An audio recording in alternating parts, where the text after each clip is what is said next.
নমস্কার, দেখছেন কলকাতা টিভি। আমি সুচন্দ্রিমা। শুরু করছি বাংলা বলছে। ফের একটা রেল দুর্ঘটনা। করমণ্ডল দুর্ঘটনার বছর ঘুরতে না ঘুরতেই আবারও উত্তরবঙ্গে ভয়াবহ রেল দুর্ঘটনা। দাঁড়িয়ে থাকা ট্রেনের পিছনে এসে মালগাড়ির সজোরে ধাক্কা। সিগন্যালিং এর ত্রুটি, চালকের ভুল, সে তো মরেই গেছে। তার ঘাড়ে দোষ দিয়ে রেলের সুরক্ষা, রেলের নিরাপত্তা মন্ত্রক কি দায় ছাড়া হতে পারে? প্রতি বছরই বাড়ছে বাজেট বরাদ্দ। একের পর এক বন্দে ভারত বুলেট ট্রেনের ঘোষণা, রয়েছে আধুনিক বগি তৈরির টার্গেট। সবই তো হচ্ছে, কিন্তু যাত্রী সুরক্ষা শিখে কেন এড়ানো যাচ্ছে না দুর্ঘটনা? প্রশ্ন উঠছে। সেই একই ছবি, কামরার উপর উঠে আছে কামরা, কামরার ভিতর আর্ত অসহায় মানুষ।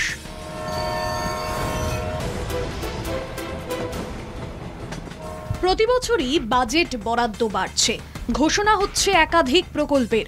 সাধারণ মানুষকে বন্দে ভারত বুলেট ট্রেনের স্বপ্ন দেখাচ্ছে কেন্দ্রের সরকার। যাত্রী ভাড়াও বাড়ছে, কবচ প্রযুক্তির সাহায্যে যাত্রী সুরক্ষার কথা বলা হচ্ছে, কিন্তু সবই খাতায় কলমে। কিন্তু একটা জিনিস আমরা বুঝতে পারি না, এখন তো প্রত্যেক গেটে গেটে সিঙ্গেল আছে। সিঙ্গেল থাকার কারণে কি করে দুর্ঘটনাটা হলো? এটা গাবলেতে, তার মানে কি কেন্দ্র সরকারের টোটালি ভুল। ভারতীয় রেলে সাল তামামি 2022 থেকে 2024 49 রুটে বন্দে ভারত এক্সপ্রেস চালু। দুবছরে রেল দুর্ঘটনার সংখ্যা 23, দুবছরে 371 জনের মৃত্যু। এখন তো আর রেলে বাজেট নিয়ে উঠিয়ে দিয়েছে, রেল মিনিস্ট্রিটা আছে, কিন্তু রেলের সেই আগের যে মাধুর্য সেটাকে নষ্ট করে দিয়েছে। সুতরাং রেল হ্যাভ বিকেম টোটালি পেরেন্টলেস। 2024 থেকে 25 অর্থবর্ষে রেলের বরাদ্দ 2.55 লক্ষ কোটি টাকা, গত অর্থবর্ষের তুলনায় 5.8% বেশি। চলতি আর্থিক বছরে টার্গেট রয়েছে 234টি প্রকল্পের। এর মধ্যে বুলেট ট্রেন প্রকল্পে বরাদ্দ রয়েছে 25,000 কোটি টাকা। 40,000 বগিকে আধুনিক করার টার্গেটও রয়েছে, কিন্তু এত সবের পরেও দুর্ঘটনা এড়ানো যাচ্ছে কি? फोकस है, रेस्क्यू ऑपरेशन कंप्लीट हुआ है, अभी रेस्टोरेशन पे पूरा फोकस है। ये मेन लाइन है और किसी भी तरीके से इस दुर्घटना के जो कारण है उस कारण पे भी पूरा ध्यान देके उस तरह के कारण फिर से कभी ना हो वो व्यवस्था की जाएगी। দিল্লি থেকে বিশেষ উড়ানে দুর্ঘটনাস্থলে পৌঁছেছেন রেলমন্ত্রী অশ্বিনী বৈষ্ণব। উড়ানে করে দুর্ঘটনাস্থলে যাচ্ছেন রাজ্যপাল সিভি আনন্দ বোস, মুখ্যমন্ত্রী মমতা বন্দ্যোপাধ্যায়, বিজেপির রাজ্য সভাপতি সুকান্ত মজুমদার। আর সাধারণ মানুষ ট্রেনে করে তাদের গন্তব্যে নিরাপদে নিশ্চিন্তে পৌঁছতে পারবেন। কলকাতা টিভি। এই রেলমন্ত্রীর পদত্যাগ দাবি করেছে কংগ্রেস। যদিও এখানে দুর্ঘটনা ঘটলে রেলমন্ত্রীর মুখটা দেশবাসী দেখতে পান, না হলে বন্দে ভারত থেকে বা যে কোনো রেলের ট্রেনের উদ্বোধনে এতদিন আমরা নরেন্দ্র মোদীকেই সবুজ পতাকা নাড়তে দেখে এসেছি। এবারে এই নতুন সরকার ক্ষমতায় আসার পর অশ্বিনী বৈষ্ণবের কাছে রেল মন্ত্রক গিয়েছে। রেল মন্ত্রকের এই যে কাজ, তা আজকে সুকান্ত মজুমদার তিনি বলেছেন যে বিগত 10 বছরে এই মন্ত্রকে অনেক উন্নয়নমূলক কাজ হয়েছে। উন্নয়নমূলক কাজের নমুনা কোনটা? যাত্রী সুরক্ষা, যাত্রী নিরাপত্তা এখনো কেন শিখেও? বুলেট ট্রেনের স্বপ্ন দেখছে ভারত, খুব ভালো কথা, কিন্তু যে যাত্রীরা প্রাণ হাতে নিয়ে এই রেলে সফর করছেন তাদের জন্য সরকারের কি ভাবনা? একটা দুর্ঘটনার পর আমরা আলোচনা করব ঠিকই, কিন্তু পরের দুর্ঘটনা যে আটকানো যাবে তা কে নিশ্চিত করছে? আজকে আমরা আলোচনা করছি বাংলা বলছে এই বিষয় নিয়ে। আমার সঙ্গে তৃণমূল কংগ্রেসের বক্তা রয়েছেন কৃষাণু মিত্র, স্বাগত জানাচ্ছি আপনাকে। বিজেপির বক্তা রয়েছেন স্নেহায়ন সরকার, স্বাগত জানাচ্ছি আপনাকে। বামেদের তরফে বক্তা রয়েছেন সিপিআই এর গৌতম রায়, স্বাগত জানাচ্ছি আপনাকে। আমি শুরুতেই স্নেহায়ন আপনার কাছে আসছি। অশ্বিনী বৈষ্ণব তিনি এলেন, বললেন অবশ্যই তদন্ত হবে। তদন্ত করে কি এতগুলো মানুষের প্রাণ ফেরানো যাবে? তদন্তের কথা তো 1 বছর আগে 2রা জুন করমণ্ডল ঘটনা যখন ঘটেছিল, এই সেম তারপরেই কথা উঠেছিল যে কবচ কেন অ্যালার্মিং একটা বিষয় থাকা সত্ত্বেও সেটা কাজ করে না শেষবেলা। না, তাহলে কোথাও আপনার হয়তো একটা ফ্যাক্টে ভুল হচ্ছে। এই লাইনে এখনো অবধি কাওয়াজ কিন্তু ইনস্টলড হয়নি। কেন হয়নি? কাওয়াজ আমি আপনাকে শেষ করতে দিন। কাওয়াজ যেটা ইনস্টলড হয়েছে এখন অবধি সেটা 1500 কিলোমিটার হয়েছে, এবং এই বছর যেটা রাখা হয়েছে তার মধ্যে পড়ছে হচ্ছে হাওড়া দিল্লি যে রুট সেটা পড়ছে, এবং পরের বছর যে ইনস্টলড হবে দিল্লি গৌহাটি রুট তার মধ্যে 3000 কিলোমিটার পাচ্ছে হচ্ছে গিয়ে আমাদের পশ্চিমবাংলা। এবং বিষয়টা হচ্ছে আজকের যে ঘটনাটা ঘটেছে সেই ঘটনাটা প্রথম কথা বুঝতে হবে এটা হিউম্যান এরারের জন্য এই ঘটনাটা ঘটেছে, এবং বিষয়টা হচ্ছে মানে 9 জনের মতো আমাদের সহনাগরিক প্রাণ হারিয়েছে, বহু মানুষ তারা আক্রান্ত।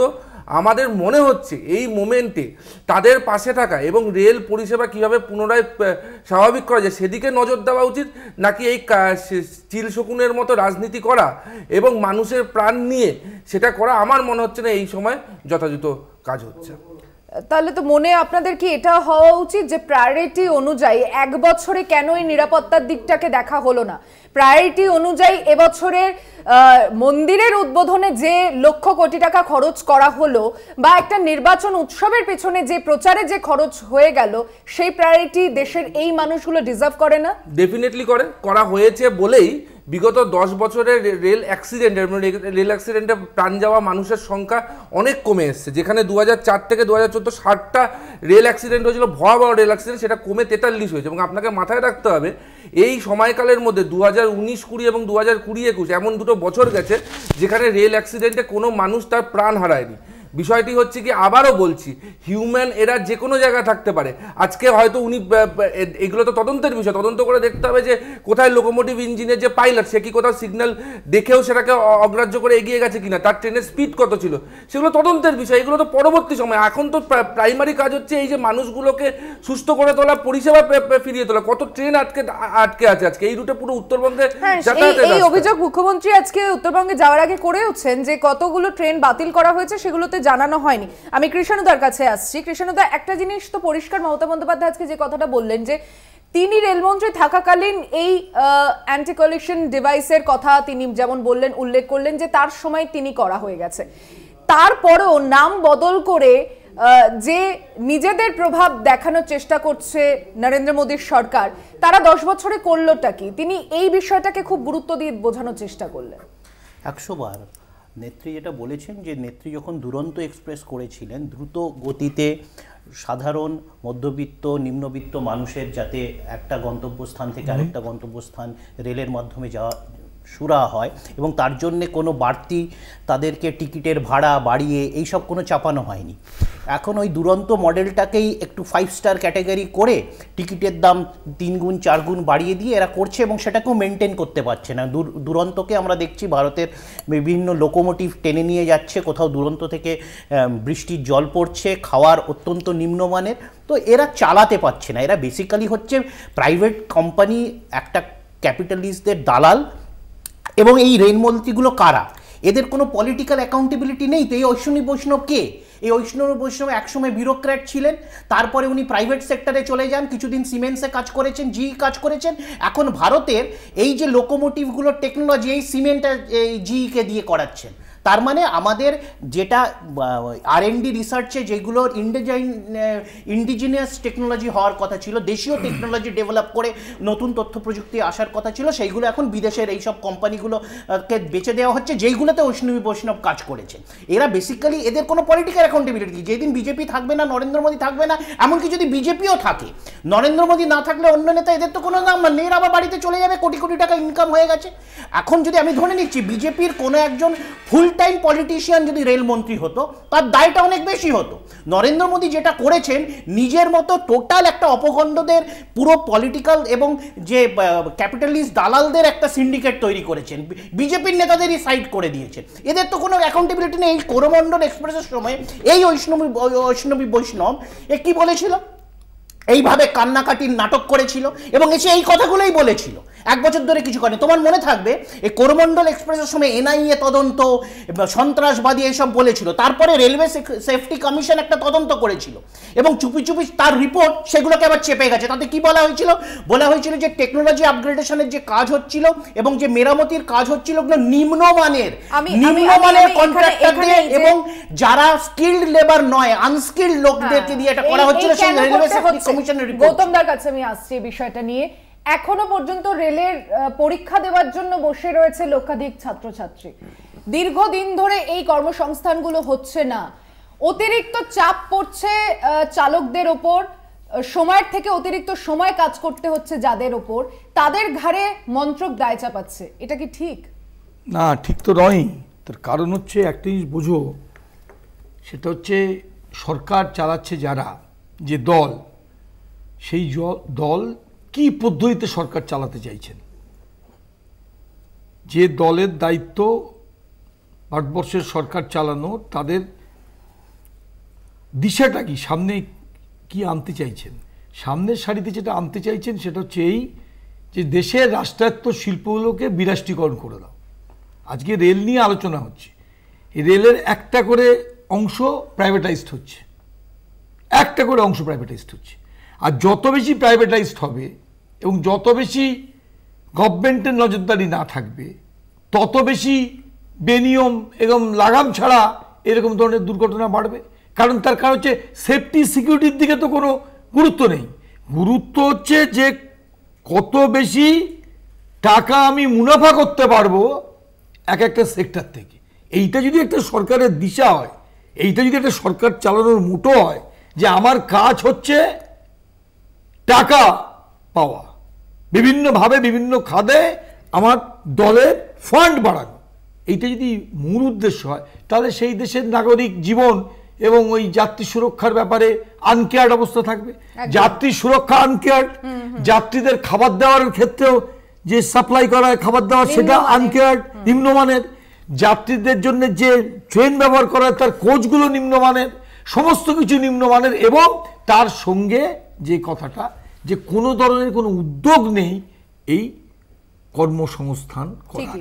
মানে রেল এই যে একটা বিশাল বড় পরিকাঠামো, আমাদের দেশের একটা প্যারালাল বলা যায় সরকার, প্যারালাল সরকার রেল। সেই প্যারালাল সরকার চালানোর ক্ষেত্রে রেলটাকে যেভাবে, যে দৃষ্টিভঙ্গি দিয়ে আগে সরকার যারা চালাতেন তারা দেখতো, তারা মনে করতো যে রেলের ভাড়া না বাড়িয়ে কত বেশি আমি রেল যারা যাত্রী তাদের কত বেশি করে আমি সুবিধা দিতে পারি এবং একটা দৃষ্টান্ত স্থাপন করতে পারি। এরকম ধরনের কোন কর্মসংস্থানের কোনো ইচ্ছাও নেই, কোনো পরিকাঠামো এরা তৈরি করতে চায়। আমি আসছি, একটা ছোট্ট বিরতির সময় হয়েছে, ফিরছি এক্ষুনি বিরতি নিয়ে। সঙ্গে থাকবেন বাংলা বলছেতে। ফিরে এলাম বিরতির পর। দুর্ঘটনার পর একে একে সেখানে যাচ্ছেন প্রত্যেকে। রাজ্যপাল সিভি আনন্দ বোস, তার কি প্রতিক্রিয়া দুর্ঘটনা নিয়ে, শুনুন।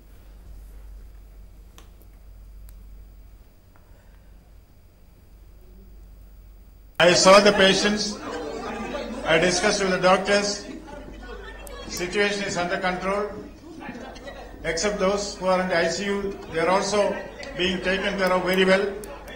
The best of treatment is given to them, best of medical care is given to them. This has been a tragedy in which all of us will stand together. All steps will be taken for the rehabilitation of those who are hospitalized. উত্তরবঙ্গে গিয়ে আজ medical কলেজে যান, সেখানে হাসপাতালে অসুস্থদের দেখেন মমতা বন্দ্যোপাধ্যায়ও। কি প্রতিক্রিয়া দিয়েছেন তারপর শুনবো।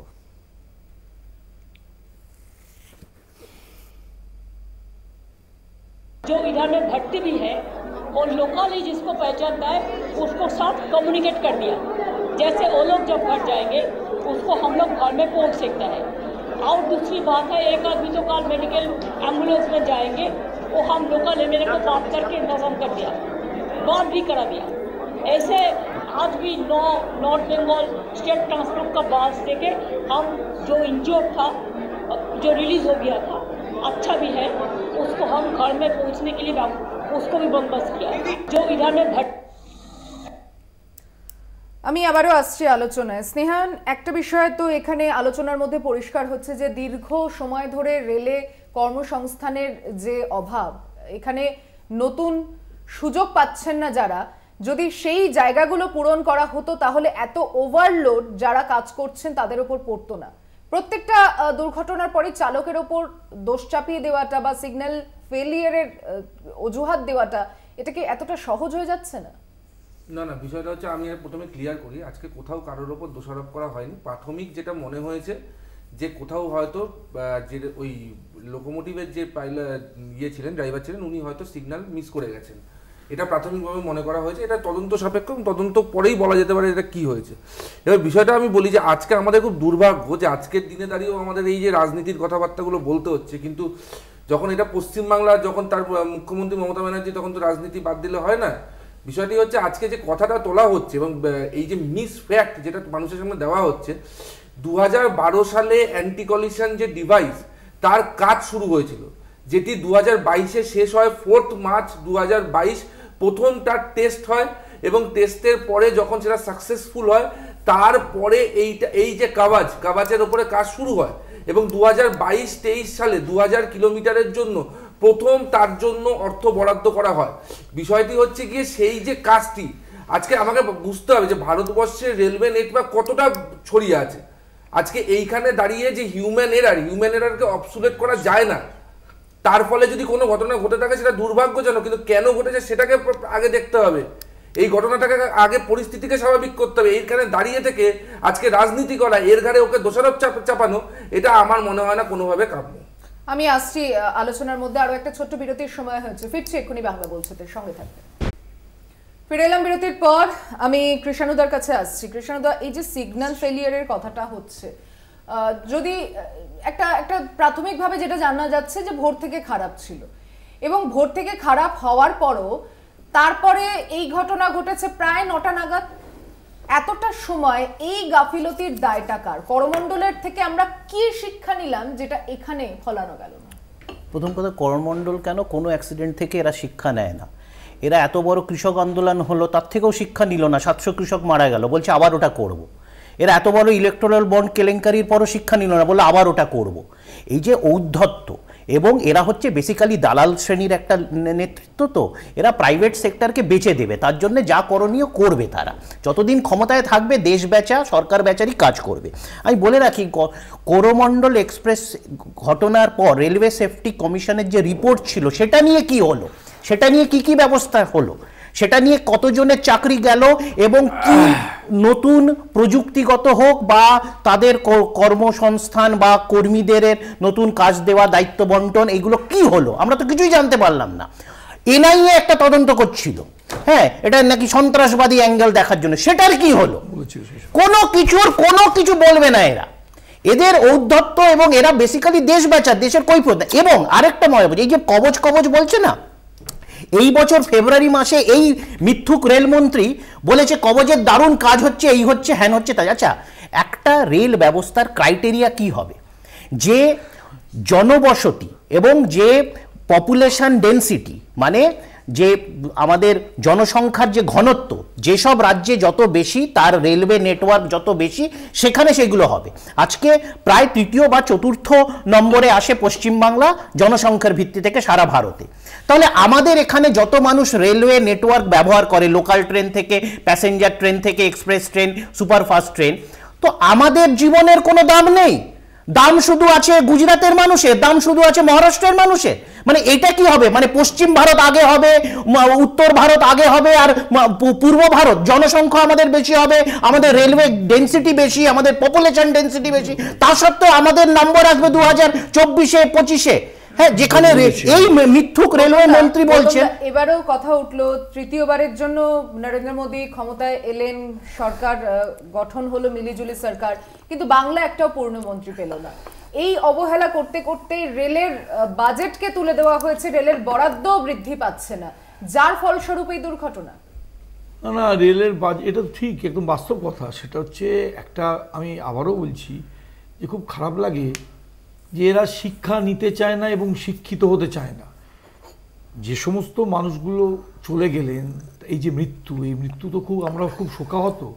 এই যারা ট্রেন দুর্ঘটনায় মৃত্যু যাদের হয়, ট্রেন দুর্ঘটনায়, এই ট্রেনের দুর্ঘটনার সময় সহযাত্রীদের কি অবস্থায় হয়, যারা আহত হন বা যারা দেখছেন ওই ট্রেনের মধ্যে কম আহত হয়েছেন, এদের জন্য আমরা অত্যন্ত শোকাহত। মানে আমরা উপলব্ধি করছি এদের ব্যথাটা। কিন্তু প্রশ্ন হচ্ছে যে এই যে আলোচনা হচ্ছিল না, যে করমণ্ডলের যে আমাদের দুর্ঘটনা, এই দুর্ঘটনা থেকে কোনো ধরনের কোনো শিক্ষা নেবেন না। এই জন্যই এরা শিক্ষা নেবেন না, তার কারণ হচ্ছে যে এদের ভাবনা চিন্তাটাই হচ্ছে তদন্ত হবে, তদন্ত করে একটা রিপোর্ট বেরোবে। আরে কবে কোন দুর্ঘটনার পূর্ণাঙ্গ তদন্ত করে সেই তদন্তের রিপোর্ট জনসমক্ষে প্রকাশ করা হয়েছে এবং 1, 2, 3, 4, 5 করে দোষীদের শাস্তি দেওয়া হয়েছে? কোনোদিন হয়নি। এক। দ্বিতীয় বিষয় হচ্ছে যে এদের মানে ভাবনা, মানে কোনো ভাবনার মধ্যেই নেই যে কোটি কোটি টাকা খরচা করে তারা মন্দির করছেন। আরে মন্দির করা যেতে পারে, মসজিদ করা যেতে পারে। একটা সরকারের কাজ মন্দির মসজিদ করা না, একটা সরকারের কাজ সেই দেশের নাগরিকদের সুরক্ষিত রাখা এবং সুরক্ষিত করা, তার জন্য খরচ করা। এবং তার জন্য কোটি কোটি টাকা তারা খরচা করার কোনো প্রয়োজন মনে করছেন না। রেলের বাজেট বাড়াবেন কি করে? মন্দিরের বাজেট বাড়াচ্ছেন। তারা কি করছেন? তারা ঘুরপথে এই কোটি কোটি টাকা মেরে দেওয়া ব্যবসাদারদের, বড়লোকদের পালিয়ে যেতে সাহায্য করছেন। কালো টাকা উদ্ধারের নামে কোনো নীতি তৈরি করছেন না। দেশকে পরিচালনার ক্ষেত্রে তারা একটাই সিদ্ধান্ত নিয়েছেন, সেটা হচ্ছে ব্যবসায়ীদের হাতে, বড়লোকদের হাতে দেশটাকে তুলে দাও। বড়লোক আরো বড়লোক হোক, গরিব আরো গরিব হোক, এবং দেশটাকে বেচে দেওয়ার একটা পরিকল্পনা এরা করছেন। এই বিষয়ে কোনো এই কাজটাই কি আর সহজ থাকবে? স্নেহায়ন, ইতিমধ্যেই দক্ষিণ ভারত থেকে কিন্তু কথা উঠতে শুরু হয়ে গিয়েছে যে সব প্রকল্পই শুধুমাত্র গুজরাটে কেন বা পশ্চিমে কেন যাচ্ছে, দক্ষিণ কেন সেখানকার শিল্পপতিরা কোনো কাজ পাচ্ছে না। এটা তো গেল একটা দিক, কিন্তু দ্বিতীয়ত হচ্ছে এই রেল মন্ত্রক এবারে এই মিলিজুলি সরকারে জেডিইউর তরফ থেকেও চাওয়া হয়েছিল, টিডিপির তরফ থেকেও চাওয়া হয়েছিল। এখন তারা হয়তো এই বিজেপির পাওয়া এই দফতরে আবারও একটা যে আঙুল ওঠার ঘটনা নিশ্চয়ই তারা দেখছেন, কিন্তু মিলিজুলি সরকারে এই উত্তরগুলো দিতে হবে। নরেন্দ্র মোদী 24শে জুন থেকে সংসদে অধিবেশন শুরু হচ্ছে, কি জবাব দেবেন?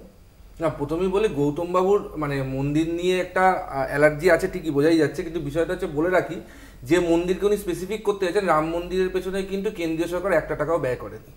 বিষয়টা হচ্ছে আপনি যেটা বললেন যে 24 তারিখ থেকে সংসদ খুলছে, অবশ্যই আমি তো বলছি যে সংসদে ডিবেট হোক না এই বিষয়টা নিয়ে। আজকে কি সেই এই রাজনীতি করার দিন? আজকে কি এই কথাগুলো তোলার দিন? আজকে আপনি যে এই যে কথাগুলো উঠছে, আজকে যে কৃষাণুদা এখানে কথাটা তুললো যে কবচের ইমপ্লিমেন্টেশনের ক্ষেত্রে নাকি রিজিয়ন দেখা হয়েছে, সেটা নাকি গুজরাটে করা আছে। প্রথমে বলে রাখি, কবচের ইমপ্লিমেন্টেশন সবার প্রথম যে রুটে করা হয়েছে সেটা হচ্ছে গিয়ে দিল্লি থেকে মুম্বাই রুট, যেখানে সব থেকে বেশি ট্রেন চলে। এবং সেকেন্ড যে রুটটাকে আইডেন্টিফাই করা হয়েছে সেটা হচ্ছে গিয়ে হাওড়া থেকে দিল্লি। এবং থার্ড যে রুটটা করা হয়েছে সেটা হচ্ছে গিয়ে দিল্লি থেকে গৌহাটি, যার মধ্যে যেটা 6000 সব দিল্লি, মানে যারা মানে পূর্ব ভারতের উপর এদের মানে হিন্দু হিন্দুস্তান, মানে ওই দিল্লি, সব দিল্লি, সব দিল্লি হবে। 6000 কিলোমিটারের মধ্যে 3000 কিলোমিটার বাংলা পাচ্ছে কবচের। কবচ পেয়ে তোমার তো সুরক্ষিত রাখতে হবে নাগরিকদের, রেল যাত্রীদের। না, এত দীর্ঘ railway network, anti collision device ছাড়া এই যে দুর্ঘটনাকে একদম নির্মূল করে দেওয়া পসিবল নয়। রেল বাজেটে টাকা বাড়ছে না কেন? সরকার রেল বাজেটে টাকা বাড়াবে না কেন? আজকে যে শিক্ষা খাতে টাকা বাড়াবে না কেন? রেল খাতে কেন বাজেটে টাকা বাড়াচ্ছে না? শিক্ষা খাতে কেন টাকা বাড়াচ্ছে না? টাকা বাড়াচ্ছে বন্দে ভারত কেন চলছে তাহলে, যদি পরিসংখ্যানগত দিক থেকে আপনাদেরকে এতটা জায়গা, আপনি নিশ্চয়ই একটা সীমানা তৈরি করে রেখেছেন যে অমুক জায়গায় তমুক বছরে কাজ হবে, তাহলে কেন আপনি বন্দে ভারত চালাচ্ছেন? আরে বন্দে ভারতের সাথে এর কি তুলনা?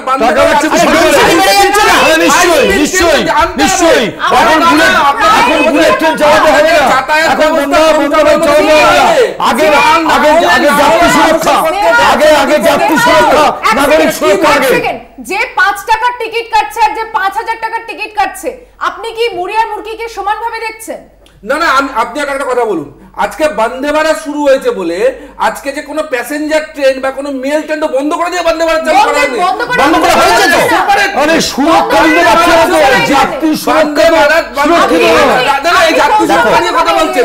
না, আমি একটা কথা বলি, 2005 সালে বন্দে ভারতে বেলগন্ডায় যখন 70 জন মানুষ মারা গেছিল, তখন তো আপনারা কেন্দ্র সরকার সুরক্ষা নিয়ে কি স্টেপটা নিয়েছিলেন? এখন যাত্রী সুরক্ষা নিয়ে এত কান্না কাটছেন। স্নেহায়ন, আমার প্রশ্নটা এড়িয়ে গেছেন আপনি। মিলিজুলি সরকারের 24 তারিখে নরেন্দ্র মোদী কি বলবেন? আমি তো আপনাকে প্রথমেই বললাম যে 24 তারিখ যখন সংসদ খুলবে বিরোধীদের এই বিষয় নিয়ে যা যা প্রশ্ন তখন ডিবেট করুক না, আজকের দিনে দাঁড়িয়ে রাজনীতি করার দিন। আজকে যখন মানুষগুলো মরে গেছে তাদের পাশে দাঁড়ানো, এই যে রেল পরিষেবা স্বাভাবিক শেখার দিন আজকে। সমালোচনা আলোচনাটাই করতে বসেছি, যদি সেটাই না প্রয়োজন হতো আপনি এখানে টেবিলে বসে থাকতেন না, আপনি তাহলে ওখানে গিয়ে কাজ করতেন। এখানে যখন আমরা উপস্থিত হয়েছি সেই আলোচনাটা আমরা সুষ্ঠুভাবে করতে পারি এবং আলোচনা করার জন্যই বসেছি। একদমই। এক মিনিট সুচিস্মিতা, বিষয়টা হচ্ছে যে এই যে বলছে না, প্রথম কথা হচ্ছে আমি বলে রাখি যে মানুষের পাশে রাজ্য সরকার দাঁড়িয়েছে। যখন কেন্দ্র সরকার কাছে খবরও পৌঁছায়নি তখন রাজ্য সরকার নিজের টোটাল মেকানিজম অ্যাক্টিভেট করে দিয়েছে। মানুষকে হসপিটালে পৌঁছানো, তাকে ওই যারা ওখানে ইনজিওর্ড আছে তাদেরকে ওখানে চিকিৎসার ব্যবস্থা এনে দেওয়া, এগুলো সব রাজ্য, এবং গভর্নর যেগুলো কথাগুলো বললেন না, ওগুলো ওখানে রাজ্য সরকারের হাসপাতালেই মানুষের চিকিৎসা হচ্ছে, যেগুলো হাই কোয়ালিটির চিকিৎসাতে গাফিলতি হবেন না, এগুলো কোনো নরেন্দ্র মোদীর ভরসাতে রাজ্যপাল বলেননি, এগুলো মমতা বন্দ্যোপাধ্যায়ের ভরসাতেই বলেছেন, কেন রাজ্য সরকারই দেখছে। তো সুতরাং ওখানে যে রেস্কিউ অ্যান্ড রিলিফ অপারেশন যেটা চলছে ওটা রাজ্য সরকারই সিংহভাগ কাজটা করছে। রেলের যে করার কথাটা লাইনটাকে ক্লিয়ার করে ট্রেন চালানো সেটা করতে পারেনি। এখন আচ্ছা আমি জানি কে কি কাজ করছে, হ্যাঁ, ওই পরের পর কাজই করে যাচ্ছে এবং ছবি যত কাজ করছে তার 10 গুণ বেশি ছবি তুলছে। আবার এখানে অনেকটা মিথ্যাচার হলো, 43টা নাকি অ্যাক্সিডেন্ট হয়েছে, 150-র বেশি অ্যাক্সিডেন্ট হয়েছে গত 10 বছরে। আবার এখানে বলে হাই স্পিড ট্রেন, আর হাই স্পিড ট্রেন কাকে বলে? রাজধানীর যা স্পিড, শতাব্দীর যা স্পিড, দুরন্তর যা স্পিড, তাই স্পিড হচ্ছে বন্দে ভারতে। বরঞ্চ খাবারের মান কমে গেছে, মানুষের সুরক্ষা কমে গেছে, এদিকে টিকিটের ভাড়া হয়ে গেছে। আমি হাই স্পিডের ট্রেন চালাবো এক্স্যাক্টলি, আমার যদি ইনফ্রাস্ট্রাকচার না থাকে আমি কেন ট্রেনের সংখ্যা? এবং আরেকটা এখানে মিথ্যাচারটা কি রকম, রেলওয়ে বাজেটটা তুলে দিয়েছে, তো সুতরাং আমরা জানি না কোন সেক্টরে কোন ট্রেন হবে, কোথায় বাজেটারি অ্যালোকেশন কি। এইটি আমরা দেখেছিলাম 2 বছর আগে বাংলাতে এক একটা রেলওয়ে প্রকল্পতে 1000 টাকা বরাদ্দ করেছিল বছরে 1000 টাকা, মানে বাংলাকে এরা কি চোখে দেখে। এবং এখানে বলি এই কবচটা নিয়ে যারা কবচ ডেভেলপ করেছে, ইন্ডিয়ান রেলওয়ের যে আরডিএসও কোম্পানির সাথে বেশ কিছু প্রাইভেট সেক্টর কোম্পানি যুক্ত আছে। কারা তারা কি করছে, তাদের ট্র্যাক রেকর্ড কি? কেন কি মোরবিতে একটা ঘড়ি বানাবার কোম্পানিকে ব্রিজ বানাবার বরাদ দিয়েছিল এই নরেন্দ্র মোদীর দায়িত্ব পেয়েছিল। আসছে একটা ছোট্ট বিরতি নিয়ে ফিরছে, এক্ষুনি সঙ্গে থাকবেন। ফিরে এলাম বিরতির পর। আপাতত যা অবস্থা, এখানে যে ট্রেন আসছে উত্তরবঙ্গ থেকে তাদের জন্য বিশেষ বাসের ব্যবস্থা করা হয়েছে, বিশেষ ট্রেনের ব্যবস্থা করা হয়েছে। শিয়ালদা স্টেশনের আশেপাশে হাসপাতালে পরিষেবা যাতে মিলতে পারে আহতদের, তার জন্য কিন্তু ব্যবস্থা করা হয়েছে। আমি কৃষ্ণদার থেকে একটা বিষয় জানলাম এবং আমি গৌতমদার কাছ থেকে একটা বিষয় জানতে চাইবো যে এই যে ত্রুটির কথা, একটা অটো সিগন্যালে প্রবলেম হয়েছিল এমনটা সূত্র মারফত জানছে। যদি আমি ভাবছি যে এটা হিউম্যান এরার নয়, করমণ্ডলে যে ঘটনা ঘটেছিল তারপরে একটা বছর, যদিও স্নেহায়ন বলছে যে কবচের এই যে কার্যকারিতা সেটা এখনো এই রুটে হওয়ার সময় আসেনি, কিন্তু রুটের সময় না হলেও বেসিক যে শিক্ষাগুলো দুর্ঘটনার সময়, দিনের বেলা, রাতের অন্ধকারও নয়, গরমের দিন, কুয়াশাও নেই, তাহলে এই রকম হিউম্যান এরার ছাড়া কিভাবে এই দুর্ঘটনাকে এড়ানো যেত? দুর্ঘটনা এড়ানোর জন্যে যা ইনফ্রাস্ট্রাকচার রেলের থাকা উচিত, সেই ইনফ্রাস্ট্রাকচার রেলের দুর্ঘটনা এড়ানোর জন্য যেটা থাকা উচিত সেটা নেই। 1, 2 নম্বর হচ্ছে এই যে রেল আমাদের যে দুর্ঘটনাটা ঘটলো, রেল দুর্ঘটনাটা, সেটা হচ্ছে একটা রেলগাড়ি আর একটা মালগাড়িকে ধাক্কা মারলো। তার মানটা কি দাঁড়ায়? মালগাড়ি ধাক্কা মেরেছে প্যাসেঞ্জার ট্রেন, তা মালগাড়ি ধাক্কা মেরেছে প্যাসেঞ্জার ট্রেনকে যদি ধাক্কা তাই যদি ধরি, তাহলে সেটা কোন সময় হচ্ছে? দিনের বেলা হচ্ছে। এমন নয় যে রাত্রির বেলা, বা যে আমাদের অ্যাঙ্কারিং করছেন তিনি যে বলছেন যে কুয়াশা দেখতে পাচ্ছেন, তা তো না। তাহলে রেল এই যে একটা বিশাল বড় সিস্টেম, একটা প্রসেস, সেই প্রসেসের সঙ্গে যারা যুক্ত কর্মী, যারা দায়িত্বে ছিলেন, বিভিন্ন পার্টে যারা ওদের যে সমস্ত ভাগ করা দায়িত্ব থাকে, তারা কি দায়িত্ব পালন করলেন? এবং যে দায়িত্ব পালন করলেন না, এই খবরটা যে সমস্যাটা যে তৈরি হচ্ছে, সিগন্যালিংয়ে গাফিলতি আছে, বাস আমি আমার যে পার্টে দেখতে পাচ্ছি যে এই সমস্যাটা হতে পারে, এইটা কনভে করতে কত সময় লাগে? এখন আমাদের সবার কাছে মোবাইল, সবার কাছে আমাদের দ্রুত খবর চালাচালি করার সুযোগ আছে, সুতরাং এই খবরটা পৌঁছতে কত সেকেন্ড সময় লাগে, এবং সেটাকে পার করে দিয়ে এই যে একটা বড় ধরনের দুর্ঘটনা ঘটলো, এটার জন্য শুধু আমরা দায়ী কি যিনি চালাচ্ছিলেন তাকে করব, আর বাকিদের কোনো দায় নেই? কৃষ্ণদা, তদন্তের দাবি কি করা হচ্ছে? তদন্তের দাবি তো আমরা বারংবার করেছি, কিন্তু তদন্ত করে তার থেকে যদি কেউ শিক্ষা না নেয়, কেউ যদি বেহায়ার মতো বলে আমি বেচবো, সব বেচবো, আমি আদানির দালালিই করব, তাহলে কি বলার আছে এদেরকে? আমি বলে রাখি, তুমি জানো শুধু সিগন্যালিং ব্যবস্থা বা কবচ নয়, বলা হয়েছিল ডেডিকেটেড ফ্রেট করিডোর। এইগুলো দীর্ঘদিন বিজেপির আগে অটল বিহারী সরকার, তারপরে ইউপিএর সরকার, তার আগে মমতা বন্দ্যোপাধ্যায় যখন রেলমন্ত্রী ছিলেন, ডেডিকেটেড ফ্রেট করিডোর মানে গুডস ট্রেনের ট্র্যাক আর প্যাসেঞ্জার এক্সপ্রেস ট্রেনের ট্র্যাক আলাদা। এখানে গুডস ট্রেন কি করে এক্সপ্রেস ট্রেনের ট্র্যাকে চলে আসে? একটু ডেডিকেটেড ফ্রেট করিডোরে এটা জোন তো আমাদের জানি, পূর্ব ভারত, উত্তর পূর্ব ভারত এইসবের সাথে ডেডিকেটেড ফ্রেট করিডোর আছে। এই কেন্দ্র সরকার বলেছে ওরা নাকি বাড়িয়েছে গত 10 বছরে। তো সেই ডেডিকেটেড ফ্রেট করিডোরটা কি হলো? কবচ টবচের খতিয়ানা আমি না পরে নিচ্ছি। ডেডিকেটেড ফ্রেট করিডোর কি করে গুডস ট্রেন প্যাসেঞ্জার ট্রেনে বা এক্সপ্রেস ট্রেনের ট্র্যাকের মধ্যে চলে আসে? এরা মিথ্যে কথা বলছে, এরা সরকার চালাচ্ছে না, এরা দেশ বেচছে আর টাকা লুট করছে। এবং এইসব দুর্ঘটনা, এইসব কিছু কালা কানুন, কালা বিল মাঝে মাঝে এগুলো প্রকাশ হচ্ছে। এবং তোমাদের মতো তো সব চ্যানেল না, বেশিরভাগ চ্যানেল বিকিয়ে গেছে গদি মিডিয়া, ওদের কোলে দুলছে, তো তারা আলোচনা করছে না, তারা এগুলো চেপে দিচ্ছে। করমণ্ডল এক্সপ্রেসের রেলওয়ে সেফটি কমিশনের রিপোর্ট নিয়ে কেউ আলোচনা করেনি, তো এদেরকেও তো কাঠগড়ায় দাঁড় করানো উচিত। নরেন্দ্র মোদীর সাথে, রেলমন্ত্রীর সাথে, বিজেপির সভাপতি, রাজ্য সভাপতি সবাইকে জেলে পড়া উচিত। শুধুমাত্র মানুষ মারার একটা কল তারা তৈরি করেছে যে ট্যাক্স নেব। আজকে রাজস্ব, রেলের কোনো জিনিস এরা করেছে। আজকে সিনিয়র সিটিজেনরা যে পেত, সাবসিডি পেত, রিবেট পেত, বা 12 বছরের কম আয়ের বাচ্চারা যে রিবেট পেত, মহিলারা পেত, সব তুলে দিয়েছে সব। আচ্ছা, একটু আগে গৌতম দা বলছিল, আচ্ছা আমরা যখন একটা টিকিট কাটি তার মধ্যে তো প্যাসেঞ্জার অ্যামিনিটিসের মধ্যে আমি স্টেশনে থাকবো, আমার ওয়েটিং রুমের কস্ট, তুমি এখন সব প্রাইভেট করে দিয়েছে। ওয়েটিং রুমে একটু ভালো থাকবো, এসির মধ্যে থাকবো, ফ্যান চলবে, এটার জন্য আমাকে এক্সট্রা 70 টাকা দিতে হবে, মানে সেখানেও বেঁচে দিয়েছে। মানে যে তার মানে কি আমার টিকিটের দামটা কমা উচিত? কারণ তুমি প্যাসেঞ্জার অ্যামিনিটিসের যে পার্টটা তুমি ওটা প্রাইভেটাইজ করে দিয়েছো, আমি আলাদা টাকা দিচ্ছি। এরা আমি আলাদা লাগেজ নেব, আমি পোষা কুকুর বেড়াল নিয়ে যাব, তার জন্য টাকা নেবে। এরা কোভিডের সময় বেডরোল তুলে দিয়েছিল, তারপরে কতদিন সে বেডরোলগুলো বিনা এরা চালিয়েছে, তারপরে তো যাত্রী বিক্ষোভে আবার ফেরত দিতে বাধ্য হলো। আরে খাবার, আজকে প্রত্যেকটা ট্রেনে খাবারের যে নিম্নমান, বাসি খাবার, পচা খাবার, এবং বন্দে ভারত বলছে কোনো স্পিড বাড়েনি। এক মিনিট,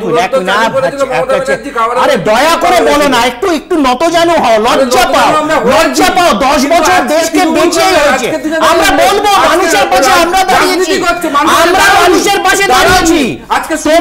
তোমাদের নেতা মন্ত্রীরা হাওয়া, তোমাদের ওখানকার এমপি, তোমাদের দার্জিলিং এর এমপি কাঞ্চনজঙ্ঘা নামটা জানে না। তোমাদের শোনো, তোমাদের ওখানকার স্থানীয় মেম্বার অফ পার্লামেন্ট সদ্য জিতেছে দ্বিতীয়বার, সে ট্রেনের নাম জানে না, বলছে কাঞ্চনজঙ্ঘা। আমি শুধু একটা কথা জিজ্ঞেস করবো, একটা লাইন, সেটা হচ্ছে করমণ্ডল যে এক্সপ্রেসের দুর্ঘটনাটা ঘটেছিল, রেল দুর্ঘটনা, তখন রেলমন্ত্রী কে ছিলেন? আমি এটা জিজ্ঞেস করছি, যিনি অ্যাঙ্কারিং করছেন রেলমন্ত্রী কে ছিলেন? এই অপদার্থ লোকটাই ছিল। না, তার কোনো তাপ আছে? মানে আমি বলছি 1 বছর আগে করমণ্ডল ট্রেন দুর্ঘটনার মতো ভয়াবহ রেল দুর্ঘটনা ঘটেছে, যাত্রীকে সুরক্ষা দিতে পারেনি, যাত্রী সুরক্ষা দিতে পারেনি। এখন সে এসে এখানেই শেষ করছি। দেখছেন কলকাতা টিভি, রাত দিন 7 দিন।